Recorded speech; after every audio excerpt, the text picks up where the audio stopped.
Furr High School, tucked in Northeast Houston, is all about high-quality instruction and a strong culture of excellence. One program that really reflects that mission is their dual credit program, giving students the chance to earn college credits while still in high school. I sat down with a few seniors at Furr, and they told me how proud they are to be a part of a school that's not just growing, but thriving. They say it's the support from teachers, the positive campus culture, and programs like dual credit that are truly shaping their future. What's been your experience being a student here at Furr High School? Well, being a student here at Furr High School, it truly is a mind opener. My experience here at Furr has been pretty good. I've been here a good long while. I've seen a lot.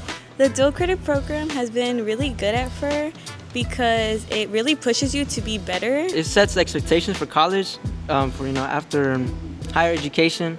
I feel like it truly has prepared me. It made me think that some classes are going to be really hard, but with my friends around me, I feel like I can do it. We were here when it was a D-rated school, and it has definitely gotten better. And the school spirit, I feel, has just improved overall because of the success they're seeing from the scores. Over time, I feel like we really strive to go better and better, and I think this year we will make it. I feel like it's mainly due to the work of the counselors and the principal.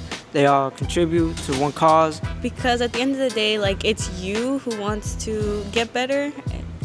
A teacher can only take you so far. It's yourself who can push you greater. I feel like a lot of these teachers want to see you succeed and pass these classes, so I would say really just try to stay focused on that and keep trying even when it gets hard.